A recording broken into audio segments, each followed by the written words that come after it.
I got a question, and this is a good question. I'm asking it, well, to everyone, but I'm asking it to you. We've now established, and I think everyone knows by the point in this podcast, you're 80 minutes in, white privilege is real, white privilege exists, and we kind of, Andrew and I, like, it was something that was given to us, we don't know what to do with it. How can we use our white privilege for good? How can we use this superpower that was given to us that we really don't want, and hopefully it doesn't last forever, or deserve, and hopefully, like, how can we use this to tear? Like, how can we, like, what can we do? Yeah. Like, what can we do? I mean, it's, I guess, like, maybe even just the fact that we're, two white guys on a podcast broadcasting this out because we've got the funds to be able to do this in the first place. I mean, we've got thousands of people that listen to this, and like that's the equivalent of being in a 1,000-room auditorium talking to people. And it's like what else can we do to use this thing that we have that's been given to us that we don't really want, that we kind of just like, oh, I don't know, it's like a thing. Yeah. Like, how can we use that for good? Like, how can we, I guess, weaponize our white privilege? I think there's a lot of ways, and I think you have to find the way that gives the most impact for who you are and how you're wired. One thing, I've started doing this. If I am asked to speak anywhere that I don't believe that that it's a diverse speaking group, I will decline and recommend someone of color to go, that they ask someone else, elevating Black voices. I have conferences that I've typically gone to in the past for my work. This past year I did not go, and actually wrote an email and said, hey, I am not going to be attending, but I want you to know why you don't have you don't have diverse speakers. And so I think that, like, who you do business with. Do you think that forcing diversity, like, there's like a fine line between like forcing it but no, versus I offered like, up solutions. Okay, good. Hey, it was like, I'm not coming, but I've got these other 3 people that are just as qualified. Why don't you have them instead? Like, so if you guys have someone to choose for your graphic design, if you have someone to choose for literally anything for your business, choosing a Black-owned business, elevating Black voices, refusing to be a part of things if they act with the things that you have that are optional, even if it means declining getting money for something, putting your own influence on the line and say, actually, like, I don't want to use this manufacturer. I'm going to use this manufacturer. I actually, like, I'm not going to be a guest here because you have never had anyone of color as a guest on this. Yeah. And in fact, this person over here is just as awesome as me, and they would be a diverse voice for your conversation. So just elevating the voices of people, finding those voices that you respect, listening to them, letting it cost you something. If you're not uncomfortable and it's not costing you something, you're not using your white privilege. It has to make you uncomfortable. So it has to actually cost you something. There's cost and it makes me uncomfortable. Or if there's risk of loss or risk of uncomfortability. Ooh, I like that. That's a good measure. That's a good gauge. It's like otherwise it's just easy. It's just you. Here's another thing that's kind of interesting. I feel like this. Here's another thing that I think is kind of interesting too, because I think there's a lot of people out there going, well, what about me or whatever? And I think that there's valid points about, like, okay, I'm Chinese. What about me? I'm Hispanic. What about me? I've been, I'm Japanese. I've been discriminated against. What about me? And I think the main thing right now is we've kind of established that historically in America, Black people have been so disenfranchised, and we took advantage of Black people in such a horrific way that it is time to, like you said, it's like support Black business, blah, blah, blah, blah, all that stuff. It's like, well, what about supporting Chinese business? What about supporting all these other types of immigrants? Yes. Agreed. Yes. But it's like, hey, we're coming for y'all too. Don't forget about disabled people. Don't forget about y'all too. Like, don't forget, like, hey, I know about the Japanese internment camps and all that stuff too. Like, don't forget, like, we know what's up about that too. But like, Black people in America, like, the history of America, if you look back, hey, let's go back to the beginning. Who was the first people that got disenfranchised? Well, first of all, Native Americans. Second of all, Black people. Yes. But Black people right now, it's I hate to say this, but it's like right now it's like the topic of discussion. So let's focus on that.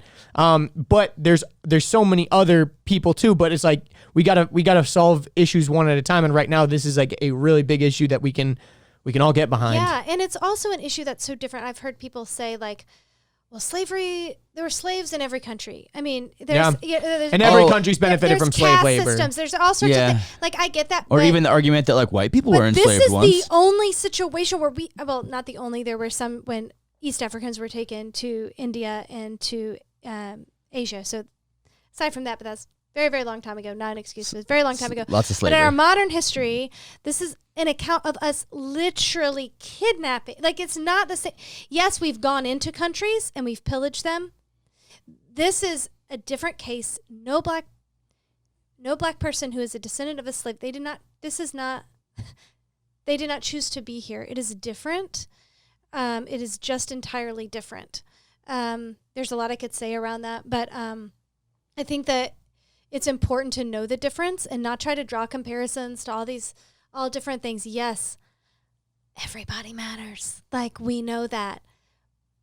But Black lives don't right now. So that's what we're paying attention And that's to. and it's not even that Black lives don't right now, they do, but it's society and and police Thank you for are correcting me. showing Yes. us that they don't. What we're seeing We're happen seeing with how broken- police we're seeing how brutality. broken We're this seeing- system is. And I think that we are proving that Black lives do matter, because you're seeing protests in every single state, in countries around the world.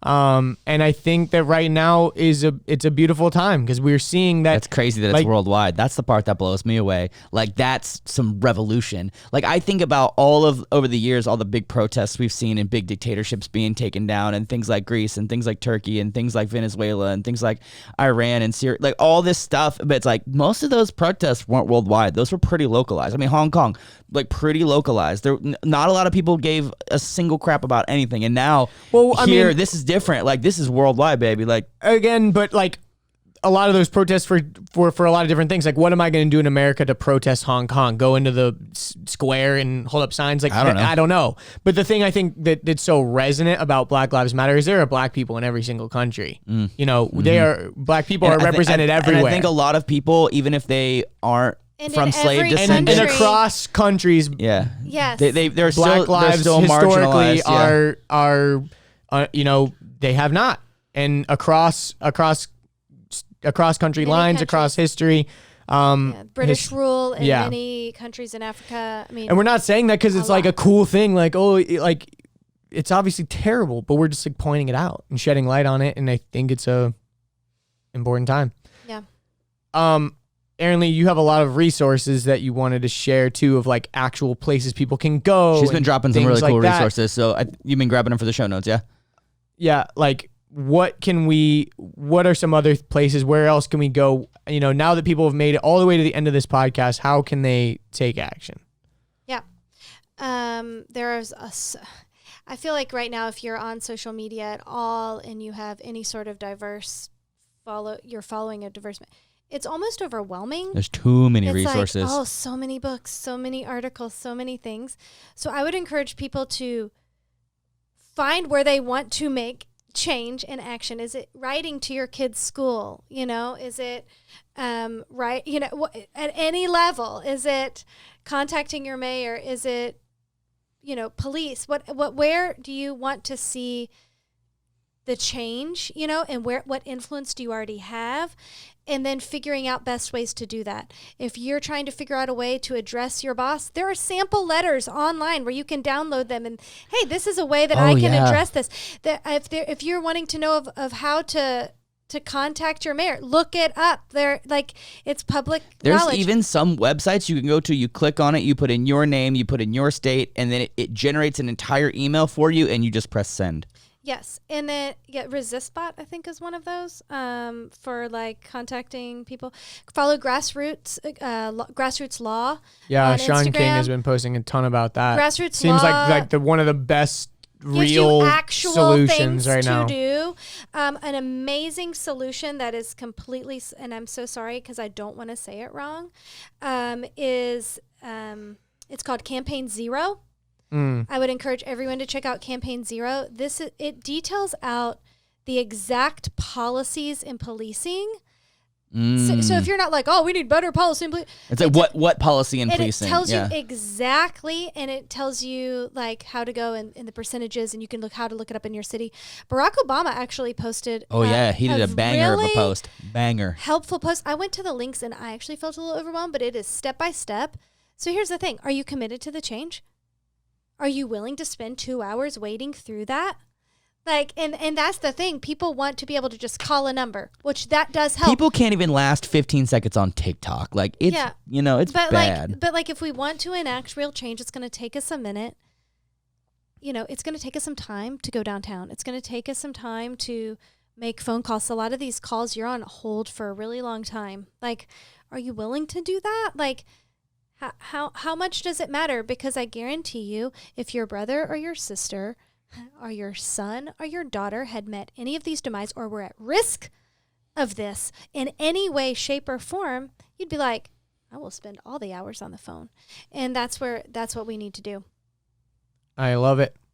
The last thing that you wanted to kind of touch on, I think that we sort of touched on earlier that I think is important is like not judging people on how they're doing activism. Like on how they do activism. It's not up to us to like look at someone's social media and be like, wow, they're not using their platform the right way, because who knows, they might be donating millions of dollars behind the scenes. They didn't put a black picture and they posted something about their daily life today. How dare they? Didn't go to the protest. Maybe they did and they just didn't post about it. Like, who knows? So like, you can't judge anyone. I mean, I'm kind of explaining your point, but do you have anything else to say on that? Yeah, no, I just think find what you're passionate about in the change. What part of the revolution do you want to be a part of? We need people at every stage and place and city and talent level, like in the revolution. Just like we need doctors and lawyers and bankers and stuff in regular society. Yeah, we need all of it, like all of it. And totally. so where are your skills? Where are your talents? Where are your passions? And then do something. So I might post a lot, but someone else might be giving a lot silently. And so totally. I can't judge them for being at the beach right now, right? So I think being really careful of what your assumptions are. Again, I think I said it earlier, your activism cannot begin or end on social media. And so it is a platform. It is not the only platform. We all have multiple platforms in our lives. You might be at a grocery store and notice a manager following a black person. Use your privilege. Like, hey, what are you doing? Use your privilege. I have stood and had all of my bags searched because I demanded a manager come out and do it because I saw it happening to someone else. And so I'm like, if you're going to do it to them, you're going to do it to me. Like in a way that's not like mean. I literally was like, hey, I just can't leave your store until someone comes search their bags, because you search their bags. And I feel like maybe I'm the one who stole accidentally. I'm really absent-minded. I'm really busy today. And so would you check my receipt against everything like you just did theirs? So like, it doesn't matter. Like it's everywhere. So pay attention, pay attention. If you see 5 cop cars pulling over one person that is black, pay attention. Like let's open our eyes. Let's pay attention. Let's figure out how we can be allies and not judge other people's allyship, or anything like that, and let's be gracious with each other. Some of us are learning how to use our voice for the first time. That does not mean we get a gold star. I'm just learning about all this for the first time. We're not, I'm no new one here. Gets a gold That's why I've been star so quiet, reading. just like sitting and listening. No one gets a gold star for reading a book. No one gets a gold star for listening. I've also done podcast interviews for 130 episodes. No one gets a gold star for activism either. We should have been doing this a really, really long time ago, and we haven't. So let's step up to the plate. Let's all have humility, and let's really stand in the gap for our brothers and sisters. Boom. I love it. Erin Lee, do you want to plug any of your social media or anything like that? Oh my gosh, no. You're like, I'm a mom. I don't need to be famous on social media. But if anyone wants to get in touch with you or ask you questions or anything, where can they find you if they want to, or if you want that to be a thing? I am absolutely fine with that. It's at ELJUI. On Instagram? Yes, on there we go. Instagram and Twitter that I never check because I'm a mom. So just DM her on Instagram. Yep, that's right. Or leave a comment or whatever. Yes, and I just want to thank you guys for even stepping into this space. There's not a lot of people who are willing to say, I don't know, but I want to know and I want to do something. And that kind of honesty is such a great step, and it's such good modeling. And I'm proud for my children to see you as a white man who is saying, I will protect you at all costs. And so I think that we need more people that will do that. Hope you enjoyed that clip. If you want to watch the full episode, you can click right here. If you want to subscribe to the channel, you can click right here. If you want to watch more clips, we got 2 more right over here. Bye.